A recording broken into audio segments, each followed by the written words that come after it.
Halo semuanya, kembali lagi bersama saya Madianto. Kali ini kita akan membahas tentang nasihat keuangan bagi kamu yang baru memasuki usia 30-an. Di 30-an mungkin kamu sudah memahami kehidupanmu sepenuhnya. Dan bagi kamu yang masih samar-samar dan belum sepenuhnya memahami kehidupan dan belum tahu apa yang ingin dicapai suatu hari nanti, tenang saja, kamu tidak sendirian. Hampir semua orang mengalaminya, dan itu memang hal yang wajar.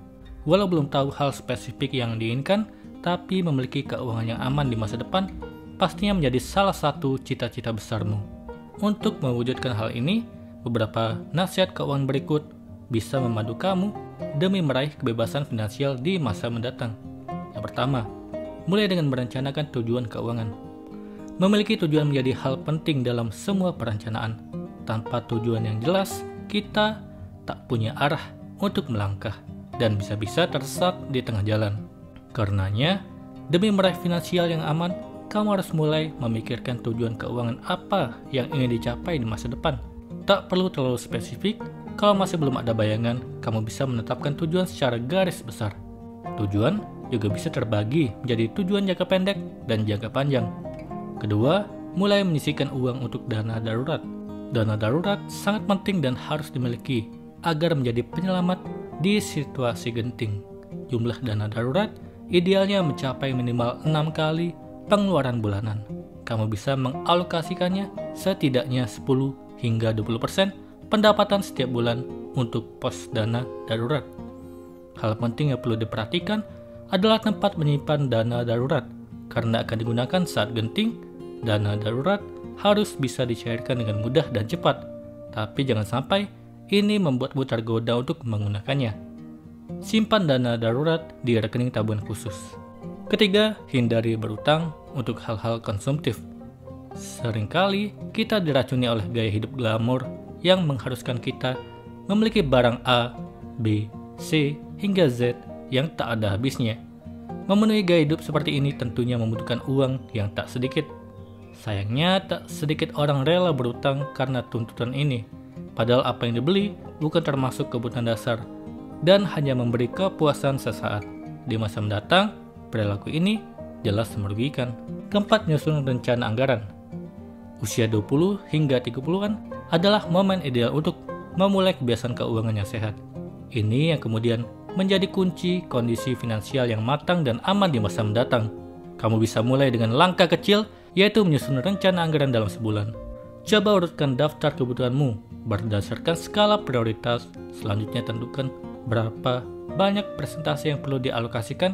Salah satu metode alokasi anggaran yang banyak direkomendasikan adalah aturan 50-30-20. Gunakan 50% dari pemasukan untuk kebutuhan dasar, 30% untuk keinginan, dan 20% untuk tabungan. Kelima, disiplin mengikuti budget bulanan. Budgeting plan sudah disusun dengan rapi. Sekarang waktunya disiplin membelanjakan uang sesuai anggaran masing-masing kebutuhan. Kalau kamu menetapkan 20% untuk tabungan, maka segera alokasikan uangnya ke rekening khusus agar tidak diganggu-gugat dan tercampur dengan kebutuhan lain. Begitu pula anggaran untuk hiburan dan keinginan. Kalau kamu hanya mengalokasikan 10% untuk hal tersebut, maka jangan gunakan melebihi anggaran. Untuk membuatmu lebih disiplin, kamu perlu ingat tujuan keuangan yang ingin dicapai di masa mendatang dan kenapa kamu harus meraihnya. Keenam, catat pemasukan dan pengeluaran. Ini juga merupakan aktivitas yang tidak boleh dilewatkan. Setiap kali mendapat pemasukan dan pengeluaran, segeralah mencatatnya. Kamu bisa memanfaatkan beberapa media seperti Excel, aplikasi di smartphone, atau bahkan di buku tulis dengan metode konvensional. Ini bertujuan untuk melacak arus kas dan memungkinkan dirimu mengevaluasi kondisi keuangan. Selain itu, dengan mengetahui setiap transaksi yang dilakukan, kamu bisa menjadi lebih mindful dan bijaksana dalam menggunakan uang. Itulah tadi nasihat keuangan untukmu yang baru memasuki usia 30-an. Kali ini kita akan membahas tentang cara menghemat uang tanpa mengorbankan gaya hidup. Cara hidup hemat adalah suatu kewajiban. Meski nyatanya kamu harus berusaha keras untuk dapat berhemat, salah satunya dengan mengorbankan beberapa kesenangan atau gaya hidup demi menjaga kondisi keuangan. Tapi ada cara hidup hemat tanpa mengorbankan gaya hidup. Biar bagaimanapun, kita tetap tidak bisa menghindari untuk hidup hemat. Ada cara agar kamu tetap hemat tanpa mengorbankan kesenangan menjalani gaya hidup, seperti berikut ini. Hal positif dari cara ini tidak hanya membuat kamu bisa menabung, tapi dapat menjadi kebiasaan hingga masa yang akan datang. Pasalnya kamu tidak perlu lagi mengorbankan hal-hal yang menjadi kesenangan diri sendiri. Yang pertama, unsubscribe layanan yang jarang atau tidak pernah kamu pakai. Kita punya kecenderungan menggunakan barang yang baru dibeli sesering mungkin, tapi setelah beberapa saat mulai bosan dan membiarkannya teronggok jadi tempat debu. Kalau hanya barang-barang konkret yang dibeli sekali saja, memang tidak masalah. Kamu bisa menjualnya sebagai one-time expense ketika layanan itu sudah tidak terpakai. Yang jadi masalah adalah layanan-layanan berbayar yang saat ini banyak ditawarkan. Untuk menggunakan layanan ini, pengguna harus mendaftarkan diri atau subscribe, dan pemberi layanan akan menagih pembayarannya setiap bulan. Sekarang coba pertimbangkan, apakah layanan streaming berbayar benar-benar selalu kamu gunakan, atau setelah kamu sudah bosan menonton film favoritmu ataupun musik favoritmu, kamu malas menyaksikan yang lain, tapi membiarkan layanan menagih bayaran setiap bulan. Tidak hanya layanan hidup berbayar, penggunaan aplikasi-aplikasi juga banyak meminta kita berlangganan untuk bisa merasakan fitur-fitur premiumnya. Tapi apakah kamu benar-benar membutuhkan layanan tersebut? Atau kamu masih bisa menggunakan aplikasi lain atau layanan yang serupa tapi tidak perlu membayar? Biaya berlangganan memang selalu tampak murah, tapi kalau setiap bulan harus tertagihkan dan terdiri dari beberapa layanan, bayangkan berapa jumlah uang yang terbuang. Jadi coba cara hidup hemat dengan cancel berbagai layanan berlangganan yang jarang atau tidak pernah kamu gunakan lagi. Kedua, membuat daftar kemewahan yang kamu inginkan. Tidak ada yang salah kalau kamu ingin membeli barang-barang mewah, asal bisa membuat prioritas. Untuk itu coba buat dulu daftar barang-barang mewah yang kamu inginkan saat ini hingga beberapa waktu ke depan. Kemudian berikan nilai pada masing-masing item dan tentukan prioritas dari yang paling ingin hingga yang belum terlalu diinginkan. Kemudian tentukan lagi berapa kira-kira biaya yang dibutuhkan untuk membeli barang yang ada pada urutan teratas. Dengan membuat daftar barang-barang yang kamu inginkan, kamu bisa memprioritaskan mana yang lebih bernilai untuk dibeli pertama kali. Selain itu, karena kamu harus merencanakan dan memikirkan dulu apa yang mau dibeli, meminimalisasi pembelian secara impulsif atau menyesal sudah membeli. Kamu dapat meminimalisasi pembelian secara impulsif atau menyesal sudah membeli. Ketiga, hindari belanja karena kebiasaan dan pembelian impulsif kecil-kecilan. Pembelian impulsif adalah membeli barang-barang yang ada pada display dekat kasir, sedangkan belanja karena kebiasaan terjadi ketika kita merasa harus membeli setiap hari, seperti beli kopi dan snack ringan sebelum ke kantor. Kedua hal tersebut tanpa kamu sadari akan membuat boros. Cara paling mudah mengubah kebiasaan belanja impulsif adalah dengan menyadari kepuasan yang kamu peroleh hanya sedikit dan bersifat sementara. Jadi kenapa membuang-buang uang pada pembelian yang nilainya kecil dan memberikan sedikit kesenangan, sedangkan menahan diri tidak belanja impulsif membuat kamu bisa menabung lebih banyak untuk membeli barang mewah seperti pada nomor 2. Keempat, gunakan sesuatu atau barang dalam waktu lama. Ketika kamu merasa harus membeli barang baru, pikirkan dulu sampai berapa lama kamu bisa memakai item yang sudah ada.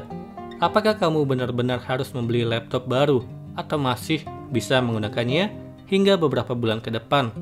Semakin lama menggunakan suatu barang, semakin mudah kamu berhemat. Oleh karena itu, sebaiknya juga beli barang-barang yang berkualitas tinggi dan jaga dengan baik, sehingga kamu tidak perlu mengeluarkan uang lebih sering untuk membeli barang yang sama. Yang terakhir, jaga kesehatan, cukupi nutrisi fisik dan mental. Kesehatan yang terjaga tidak hanya membuat kamu dapat menjalani aktivitas dengan baik, tapi menghindari pengeluaran tidak terduga untuk biaya berobat. Jangan salah kira, biaya kesehatan itu sangat mahal, apalagi kalau kamu tidak punya banyak simpanan untuk hal tersebut. Menjaga kesehatan fisik tidak perlu yang ribet dan mahal. Cukup dengan misalnya rajin minum air putih daripada soda, pilih salad daripada burger, naik tangga daripada lift, makan tepat waktu, tidur yang cukup, dan tidak banyak begadang. Jangan abaikan juga pikiranmu, harus kamu jaga baik-baik. Stres, kecemasan, emosional, dan depresi sama bahayanya dengan memakan makanan fast food yang dapat menyebabkan tekanan darah tinggi, stroke, dan serangan jantung. Walau sepele, kebiasaan-kebiasaan tadi mampu membuat kamu terhindar dari penyakit dan biaya pengobatannya. Itulah tadi cara hidup hemat tanpa mengorbankan gaya hidup. Kali ini kita akan membahas tentang tips penting untuk menjalani frugal living. Banyak orang yang tak membatasi pengeluaran rumah tangga, bahkan hidup glamor dan boros. Meski demikian, tak sedikit pula orang yang menerapkan hidup hemat. Hidup hemat atau frugal living adalah kehidupan di mana seseorang sadar akan pengeluaran mereka, tapi tetap dapat memberikan prioritas kepada hal-hal yang penting. Orang-orang yang ingin menerapkan gaya hidup ini perlu memikirkan tujuan utama dan bagaimana mengubah pengaturan keuangan mereka sehingga bisa mencapai tujuan tersebut. Sebenarnya, hidup hemat merupakan gaya hidup yang umum dilakukan oleh banyak orang. Kadangkala, kehidupan mereka bahkan penuh dengan penghematan. Beberapa orang yang mengadopsi gaya hidup hemat biasanya lebih banyak menghabiskan waktu untuk berlibur atau waktu untuk diri sendiri. Tapi semuanya kembali lagi pada hal-hal yang menjadi prioritas. Coba kita perhatikan ini. Dari halaman Real Simple, ada beberapa tips yang bisa kita perhatikan saat menjalani gaya hidup frugal living sebagai berikut. Yang pertama, selalu periksa pengeluaran.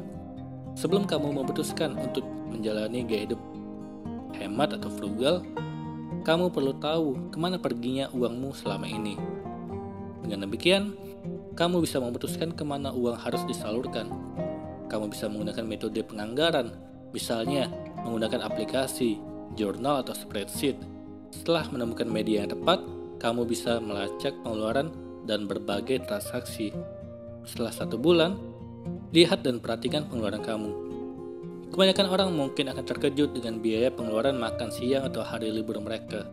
Setelah tahu kemana perginya uang kamu, selanjutnya kamu bisa memutuskan apa yang harus dilakukan.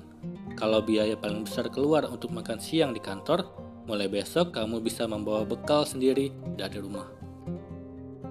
Kedua, bayarkan utang. Cara termudah agar kamu bisa menghemat dari utang adalah dengan membayarnya kembali pinjaman dengan tingkat bunga yang lebih rendah. Hal ini tentu akan memberikan perbedaan yang besar dalam pengeluaran bulanan. Buat daftar utang dan lihat apakah kamu bisa membiayai semua utang kembali. Kalau kamu kembali membayarkan pinjaman bulanan, tetap lakukan pembayaran seperti sebelumnya. Yang ketiga, cari barang bekas. Belanja barang bekas adalah salah satu tips hidup hemat yang tak pernah terlupakan sejak dulu. Baik itu membeli mobil bekas atau yang lainnya, hampir seluruh barang bekas harganya jauh lebih murah daripada barang baru. Tapi, kamu perlu pastikan barang bekas yang dibeli masih dalam kondisi baik dan memiliki kualitas yang baik. Keempat, diskon atau promosi. Sebagian besar dari kamu pasti suka berbelanja di toko grosir. Biasanya, kamu akan mengeluarkan uang atau mengisi kartu debit atau kredit untuk membeli barang yang diinginkan. Cara termudah untuk menghemat uang kamu adalah dengan menggunakan kartu diskon saat berbelanja. Berbagai situs e-commerce tentu memberikan tawaran harga diskon selama kamu memiliki kartu, voucher, atau kupon diskon. Kelima, investasikan uang. Banyak orang yang takut kehilangan uang mereka, terutama setelah bekerja keras untuk mendapatkannya. Kalau kamu termasuk orang yang seperti ini, kamu bisa menginvestasikan uang untuk membangun kekayaan. Investasi adalah satu-satunya cara menabung yang baik. Kamu perlu memulai investasi sesegera mungkin. Semakin awal kamu berinvestasi, maka semakin sedikit kamu harus hemat dan menabung. Kali ini kita akan membahas tentang kebiasaan orang kaya dalam atur uang yang bisa kita contoh. Siapa yang tidak ingin kaya raya? Sebagian besar masyarakat tentu ingin mencapai kebebasan keuangan dan menjadi kaya raya atau setidaknya sejahtera. Tapi menjadi kaya raya dan sukses bukan pekerjaan yang bisa selesai atau terwujud dalam semalam atau dalam sekejap mata. Butuh usaha keras untuk meraih mimpinya. Bagi kamu yang memang ingin kaya raya, ada rahasia yang tidak hanya dengan menambah pemasukan saja. Pasalnya, seberapapun besarnya pemasukan akan habis juga kalau tidak dikelola dengan benar. Para orang kaya punya kebiasaan yang baik dalam mengatur keuangan. Kira-kira apa sih kebiasaan orang kaya dalam mengatur keuangan yang bisa kamu contoh? Berikut adalah ulasannya. Yang pertama, menentukan kebutuhan dan keinginan. Kamu lihat berapa miliarder di dunia memakai pakaian yang sederhana. Bahkan ada studi mengatakan rata-rata mobil miliuner di Amerika Serikat tidak lebih dari 500 juta rupiah. Padahal dengan kekayaan melimpah, para konglomerat tersebut bisa membeli mobil dengan harga miliaran rupiah. Di sini bisa kita lihat bahwa para orang kaya hanya membeli barang sesuai dengan kebutuhan mereka. Tips keuangan ini mereka lakukan setiap kali hendak belanja. Mereka bertanya ke diri mereka sendiri, apakah barang-barang tersebut benar-benar dibutuhkan atau cuma keinginan semata untuk memilikinya. Kalau belum menemukan jawabannya, biasanya mereka akan menunda pembelian barang tersebut sampai hari berikutnya. Hal ini bisa kamu contoh agar uang yang kamu miliki bisa digunakan kepada pembelian tepat guna. Kedua, membuat daftar tujuan keuangan dan merealisasikannya. Setiap tahun orang-orang kaya selalu bikin daftar tujuan keuangan yang ingin mereka capai. Mereka berusaha memanfaatkan waktu selama setahun dengan sebaik mungkin. Bagi mereka, waktu yang mereka jalani sama berharganya dengan uang yang dihasilkan. Dengan demikian, sekalian menetapkan tujuan, sebaiknya fokuskan diri membuat tujuan menjadi kenyataan. Hal ini bisa kamu ikuti. Sebagai contoh, kamu ingin membeli rumah tahun depan. Kamu sudah membuat anggaran yang dibutuhkan dan membuat strategi atau cara untuk mengumpulkan DP rumah tersebut. Dengan tujuan yang jelas, kamu bisa menghitung biaya dan waktu yang dibutuhkan. Ketiga, alokasikan gaji atau penghasilanmu untuk menabung dan investasi. Selain peribahasa hemat pangkal kaya, menabung juga membuat kita kaya raya. Pasalnya, menabung dan menyiapkan dana darurat dapat menjadi pegangan kita yang dibutuhkan di saat-saat mendesak seperti biaya rumah sakit atau biaya mendadak lainnya. Kamu bisa mengalokasikan 20% dari pendapatanmu untuk menabung dan investasi. Para orang kaya juga konsisten menyisihkan 20% uang gaji mereka untuk tabungan dan investasi. Hal ini yang membuat mereka memiliki aset dan uang karena nilai uangnya terus naik karena diinvestasikan. Kamu bisa memilih beragam instrumen investasi yang ada, mulai dari deposito, saham, reksadana, logam mulia, hingga properti sesuai dengan profil risiko yang kamu miliki. Keempat, cek keuanganmu secara berkala. Orang-orang kaya menyadari adanya perubahan biaya yang mempengaruhi besaran pengeluaran setiap bulan. Oleh karena itu, sebagian besar orang kaya melakukan cek atau audit keuangan secara berkala agar dapat menyesuaikan dengan keuangan mereka. Hasil dari evaluasi keuangan yang dilakukan tersebut kemudian menjadi acuan dalam pengambilan keputusan. Misalnya ada alokasi mana yang perlu diperkecil supaya bisa menutupi alokasi yang besar untuk menghindari pemborosan keuangan. Lebih lanjut, pos keuangan mana yang harus dihilangkan karena bukan kebutuhan utama dan sebagainya. Itulah beberapa kebiasaan-kebiasaan positif dari orang kaya yang bisa kita contoh. Selama kebiasaannya positif dan bisa kamu lakukan, apa salahnya mencoba kebiasaan tersebut? Semoga ini bermanfaat. Sekian dan terima kasih.